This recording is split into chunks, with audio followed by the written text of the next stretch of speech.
तारीख थी 15 अगस्त 1947।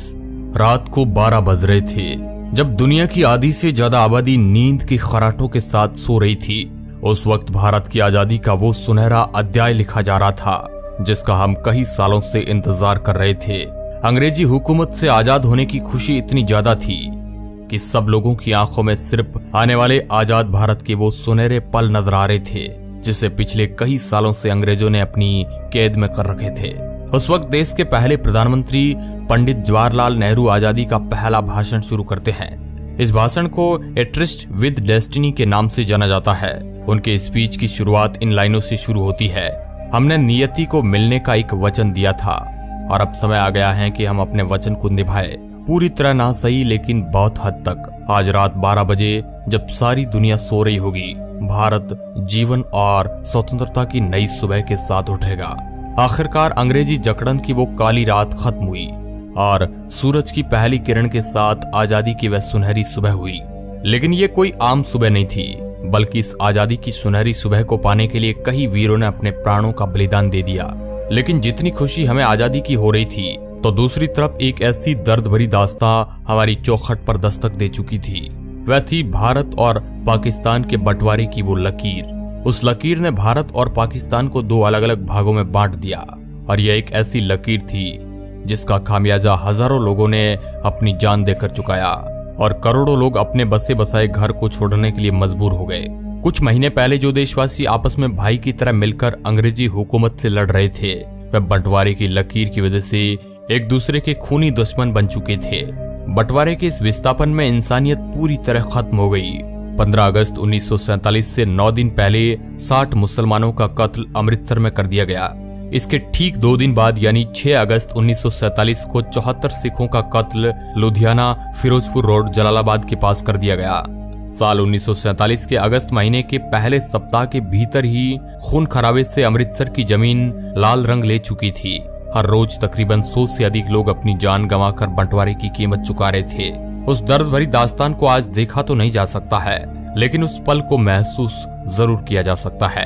आजादी से 48 घंटे पहले यानी 13 अगस्त 1947 को लाहौर से अमृतसर के लिए एक ट्रेन रवाना होती है। लाहौर के मुगलपुरा स्टेशन से चली इस ट्रेन में अमृतसर एक भी जिंदा इंसान नहीं पहुंचा। 43 हिंदू सिखों को ट्रेन पकड़ने से पहले ही मौत के घाट उतार दिया गया। जब पंजाब बंटवारे की आग की लपटों में जल रहा था, उस वक्त दिल्ली रेलवे स्टेशन से पाकिस्तान स्पेशल ट्रेन पाकिस्तान के लिए रवाना होती है, जिसमें पाकिस्तान जाने वाले सरकारी अफसर, कर्मचारी और उनके परिवार मौजूद थे। पाकिस्तान स्पेशल को दिल्ली से शानदार विदा किया गया, मगर जैसे ही ये ट्रेन पटियाला पहुंचती है तो पहली बार किसी ट्रेन पर हमले शुरू हो गए और जिसमें एक महिला और एक बच्चे की मौत हो जाती है। और जब इस बात की खबर लाहौर और कराची पहुंची तो बदला लिया गया अमृतसर आने वाली पहली ट्रेन से। जब पाकिस्तान से वह ट्रेन अमृतसर रेलवे स्टेशन पर पहुंची तो उसमें एक भी जिंदा इंसान नहीं था। हर तरफ खून से लाल हुई ये ट्रेन अपने साथ हुए हादसे को बयां कर रही थी। जहां भी नजर जाए वहां लाशों का ढेर लगा हुआ था। किसी के हाथ कटा हुआ था तो किसी के सिर। इन बेकसूर लोगों के खून से रंगी ट्रेन ये बताने के लिए काफी थी कि बंटवारा कितना दर्दनाक था। 15 अगस्त की शाम पाकिस्तान से जो ट्रेन आई अमृतसर के रेलवे स्टेशन पर, उस ट्रेन के अंदर सिर्फ और सिर्फ लाशें ही लाशें मौजूद थी और ट्रेन के आखिरी डिब्बे पर जो लिखा था उसे सब लोग देखकर हैरान रह गए। उस ट्रेन के आखिरी डिब्बे पर एक पर्चा छिपा था जिस पर लिखा था, पटेल और नेहरू के लिए आजादी का ये तोहफा है। इसके बाद दोनों तरफ से आने वाली ट्रेनों में लोगों को मारा जाने लगा, जिसमें कई बेकसूर लोग बलि चढ़ गए। हजारों लोगों को रातों रात अपना घर बार छोड़कर भारत की ओर पलायन करना पड़ा, जबकि भारत से भी कई हजारों लोगों को यहाँ से अपना घर बार छोड़कर पाकिस्तान की तरफ जाना पड़ा। कई बहन बेटियों की इज्जत लूट ली गई। सरहदों को आपस में जोड़ने वाली रेलगाड़ियां हजारों लोगों के लिए जिंदा ताबूत बन गई। ये बंटवारा इंसानी इतिहास का बहुत ही काला अध्याय माना जाता है, जिसके बारे में आज भी सुनते हैं तो शरीर में एक अलग प्रकार की सिहरन पैदा हो जाती है। भारत और पाकिस्तान का बंटवारा करने में मोहम्मद अली जिन्ना का सबसे बड़ा रोल था। अगर मोहम्मद अली जिन्ना राजनीति में नहीं होते तो शायद कोई समझौता हो जाता और आज का पाकिस्तान नहीं होता।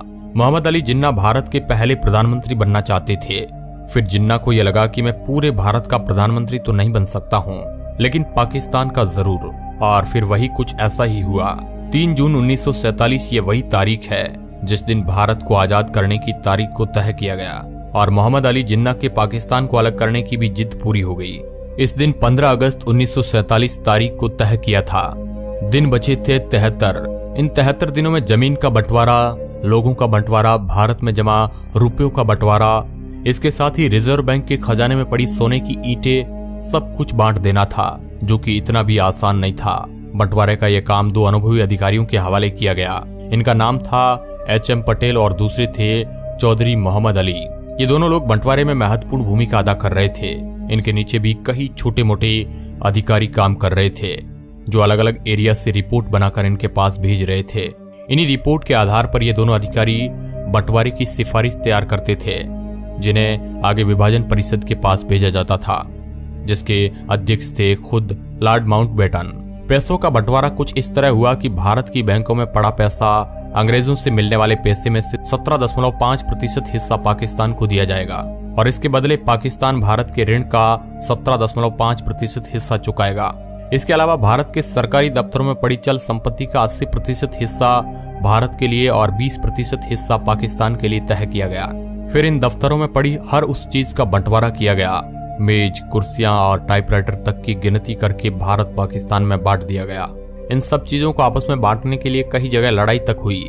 इसके अलावा भारत की लाइब्रेरी में पड़ी पुस्तकों को लेकर भी इन दो मुल्कों के बीच पेच फंस गया। इंसाइक्लोपीडिया ब्रिटानिका को इस तरह भारत और पाकिस्तान में बांटा गया कि पहला खंड भारत को दिया गया, फिर दूसरा खंड पाकिस्तान को। इस तरह आपस में बांटा गया। यहाँ तक कि लाइब्रेरी में पड़े शब्दकोश भी आधा आधा फाड़कर भारत पाकिस्तान में बांट दिया गया। एक एक करके सभी चीजों को भारत और पाकिस्तान में बांट दिया गया, लेकिन भारत के गुप्तचर विभाग को पाकिस्तान के साथ साझा नहीं किया गया। इस पर भारत के गृह विभाग ने दूरदर्शिता से फैसला लिया कि भारत के गुप्तचर विभाग में कोई किसी तरह की कमी नहीं की जाएगी और उसके अफसर इस बात पर अड़े रहे कि इस विभाग की एक फाइल तो छोड़िए, शाही तक हम पाकिस्तान नहीं जाने देंगे। इसके साथ ही पाकिस्तान के पास नोटों को छापने के लिए प्रेस नहीं थी और उस वक्त भारत में भी नोटों की छपाई के लिए एक ही प्रेस मशीन थी और भारत ने उस प्रेस को पाकिस्तान को देने से मना कर दिया, जिसके बाद पाकिस्तान ने काम चलाने के लिए भारतीय नोटों पर ही अपनी मोहर लगाकर करेंसी के रूप में इस्तेमाल किया।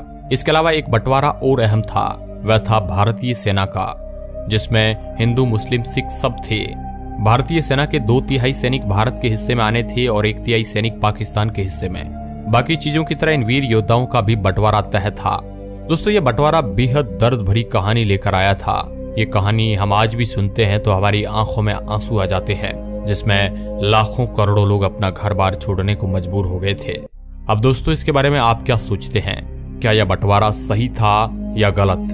अपनी प्रतिक्रिया हमें कमेंट के माध्यम से जरूर बताएं और इस तरह के इंटरेस्टिंग वीडियो देखने के लिए आप हमारे चैनल को सब्सक्राइब कर सकते हैं। धन्यवाद।